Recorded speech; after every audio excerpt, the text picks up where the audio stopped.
There we go. So I'm really glad we have you here tonight, Dina. It's really wonderful. I'm going to read a little short piece that I found online, and then we'll go and hear what you have to say. The only other thing I'd ask if you want me to give you a short, it'll heads up like 5 minutes before the time, or Yeah, is that that works. okay? I can set up something on my phone too. How many minutes should Yeah, I aim 20. to? I mean, not Okay, counting anything I do. Well, as soon as I go, it's you. Okay. All right. sure. So good. Anyway, it's really great to have Dina Klarisse here. She's a writer, poet, editor, and it says here YouTube binge watcher living in the Bay Area. I do that sometimes. I tell you, it's fascinating. It's a fascinating study. It is of society. By day, she works as a freelancer and stares at a computer screen. By night, she pretends to write and stares at the computer screen some more. When she does get words down, her writing explores subjects such as identity, religion, atheism, and the Filipino American immigrant experience, all from shifting feminist, post colonial, and lapsed emo girl perspectives. Her poetry and creative nonfiction have been published in ASU's Canyon Voices, Maria's at Sampaguitas. Is that correct? Pampagita. Okay, Sampaguitas. Rejection Letters, The Daily Drunk Mag, and Emerging Arts Professions SFBA. So she has been an experienced writer, is an experienced writer, and will be a voice that we'll be hearing as time goes on in this wonderful poetic universe of ours. So, with that said, welcoming you once again, I am going to mute my mic and turn the mic to you. Thank you so much. Thanks, Dan, and thanks for inviting me to this space. It's such an honor to be here. I'm gonna read a few poems from my book, Handspun Rosaries. I have the links available. I'll plug them into the chat. But this is my debut poetry collection, published by a small press, Sampaguita Press, based in San Jose. And the collection is a exploration of my experience as a lapsed Catholic, a recovering Catholic, as I like to call it. So it has a lot to do with finding atheism and making sense of it, while also honoring my family's traditions. So the first piece, it's a short one. It's a sonnet for Mary, and I wrote it after another phenomenal poet, Taylor Bias. Hail Mary, full of grace, blessed Virgin pure. At 14 you mothered God's child and kept all man's innocence secure, holding woman hostage, undefiled. I can't help but wonder who you really were, you who lost childhood to a child fated to die. And if you truly believe that our Savior was your baby boy, or a cruel man's lie. You could not know, and you take no blame for the white veil upon our heads. That Mary's purity reflects Eve's shame is God's will spoken from man's breath. Holy Mary, Mother of God, your secret safe with me, that gorgeous lie that trapped us all so that man could be free. Thank you. My next piece is called Charybdis, and I wrote it inspired by the monster Charybdis featured in Story of Odysseus. You've sat for centuries across the water from your sister in synchronized, tumultuous solitude. So close yet never touching, cast away by he, angered by his own loss. Your faces melted into sea foam, hair hardened into rocks that rip through ships like sugar cubes. Rage and churning water, boiling, whirling, a storm below the surface that swallows men down into the depths of your prison. Water, reaching across hemispheres to tether us, laps at rocks and pushes you farther, but still in our orbit, we are visible, lingering outside fingertips. Centuries gone and forgotten, and you faded into legend. As the ships stopped sailing, and in their place the humans flew in large, terrible machines. Hardened monsters flying over, flying past. Their faces peered through windows down at the beautiful blue, unknowing of the drowned souls staring back at them, not seeing you opening and opening again, crying out with no voice, reaching with no hands, and wanting with no heart. And they never seem fair, do they? These stories written by men, women punished for folly not theirs, for courage and pride that towered over the walls that kept them in, fantasized into monsters. Beauty that once held power distorted and stretched over rotting skulls, cast into caves and islands and straits, to be lonely until the end of days. You were beauty, you who dwell for centuries. We see you, we are you. Thank you.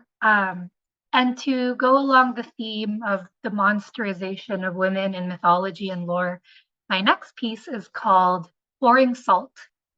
And it is in response to a story from a book called Filipino Popular Tales on why the ocean is salty. Spoiler, it's because she's a woman. They've blamed us so long that to say blaming women is cliche is cliche. Sit us on rocks, comb our black hair, turn our eyes into fiery stones of rage, apathy, pride, and lust. He said Ocean was so tired of men building upon her a house of salt for another beautiful woman that she drowned them in her bosom. Seawater birthed from she who just wanted a good night's sleep. Poured from split cuticles onto gaping mouths, he was hungry, always has been, will always spit us out after sucking the marrow. Bodies need sodium chloride to maintain fluids and absorb and transport nutrients. You're welcome for her service. We've been salty for centuries, our millions of years in the making, splashing burning water into eyes that leer, rubbing cylinders of Morton onto slashed hands that grab us and ask us what we were wearing, how much we drank, who we talked to, and what pitch, and how loud we were, and when were we, and who are we, and why. Story starts at Medusa split ends. Story flows as Ophelia gurgles marsh water. Man dies, story turns to myth, and arms bulge into hero's biceps, strong enough to carry the weight of land and sea. Ocean is tired. Rheum rubbed into cornea until we are all swimming with the mermaids and sirens he invented. She drinks all the salt water she can as we evaporate to myth. And we write ourselves into story. Thank you. This piece is the penultimate poem in the book, and I thought it would be fitting for tonight's theme because it's about my journey not believing in God, but still listening for him in different places or listening for them. So this is called Please Place Items in the Bagging Area. I saw God at Target. In the aisles washed in fluorescent light, they hid between Colgate and Tampax, whispering behind half-off coupons to come back for a while, sit down, and take a load off. Like Jesus in his desert, I traverse 40 days and 40 nights in my clearanced sanctuary. Silence as the talking and the beeping and the shuffling fill the recesses of forgetting. I am not forgotten in their eyes. God is watching me pick toothpaste. And as I scroll through active ingredients, I whisper, are you still unreal? And they shuffle deeper into shelf and settle among generics. Cheshire smile widening as real as I can dare to disbelieve.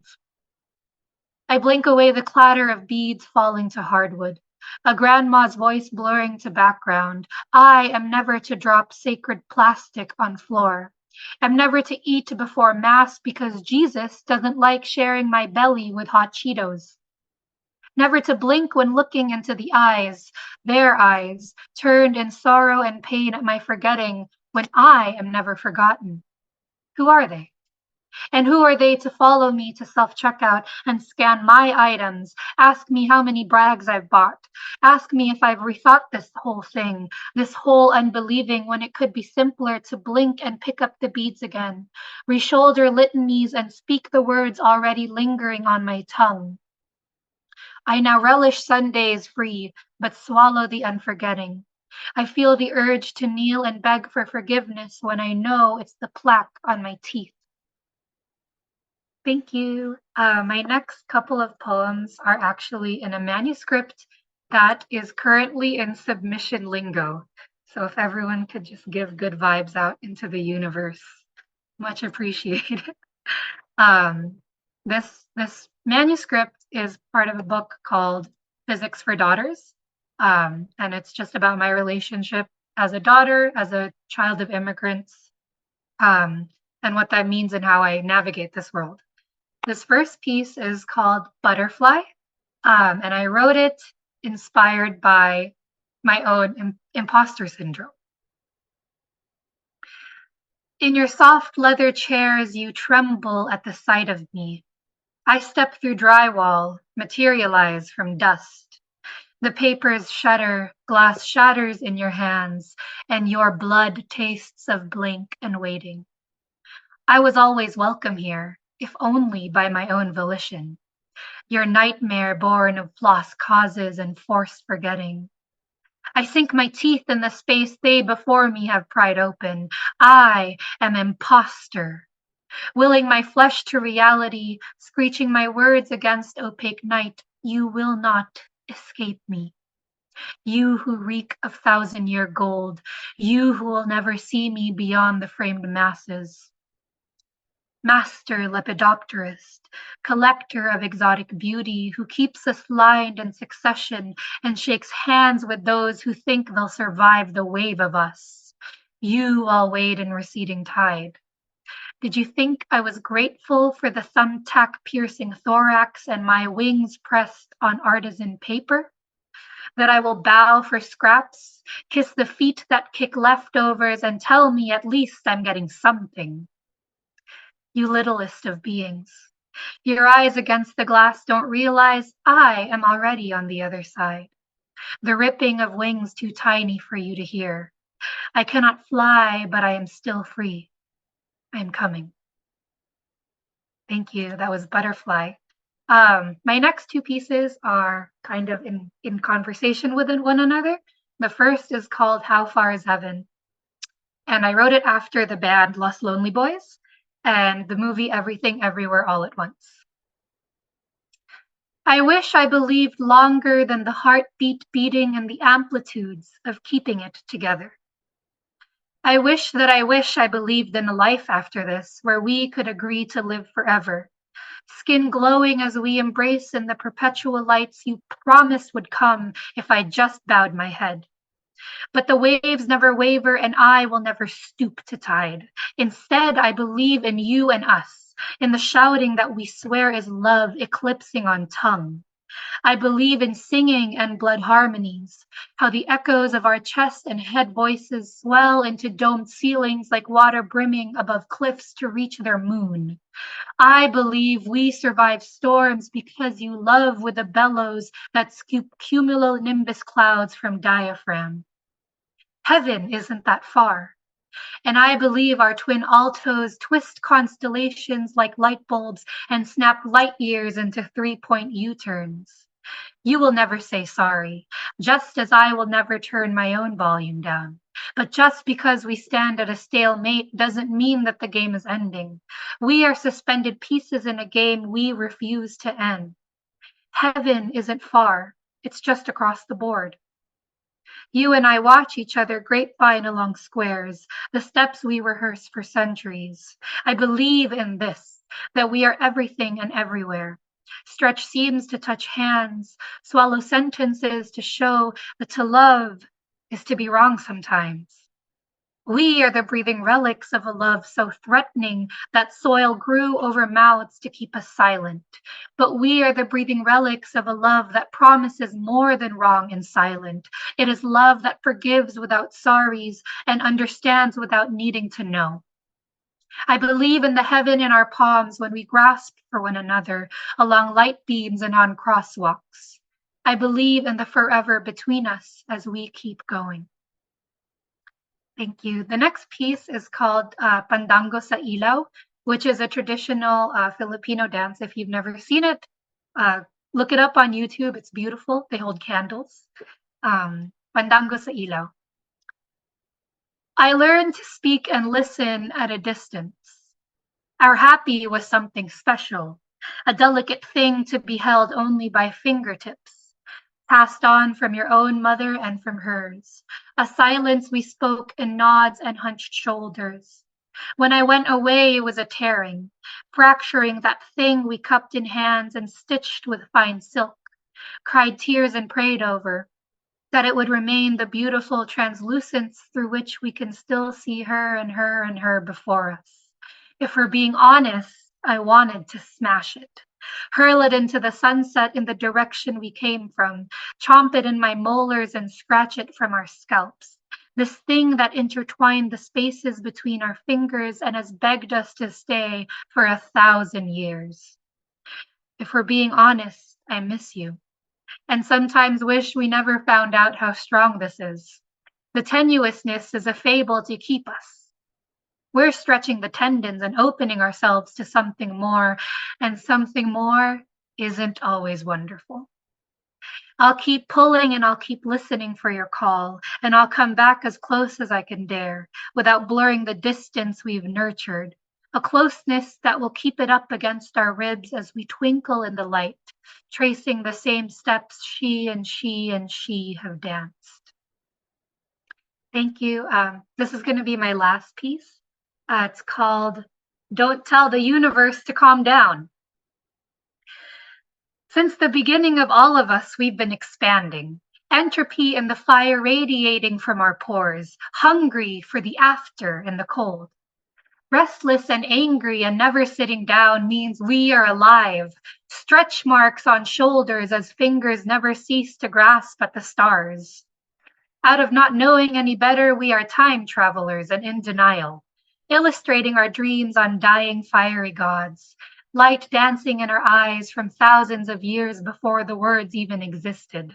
We rip flesh and cartilage to become larger, and because hunger can't be something to be satisfied, but to bow down to.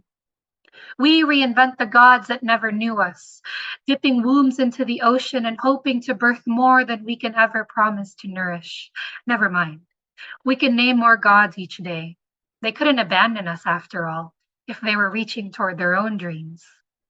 What is prayer but heat transferring from soul to pressed palms? How to pray when my gods pray back that I meet them in the middle? Who is praying beyond the dark? Is my light emitting my own after? I have prayed for a before in the darkness behind us, anything to prove that we're not dancing for nothing. For now, let's pray the hunger never subsides and that we can keep burning, if only a little longer. The after waits in the periphery. Thank you so much. This was an honor, and thank you again, Dan, for inviting me. Oh, you're welcome. People on mute and let her know. Just let her know that's wow. Wow. Beautiful work. And Thank you.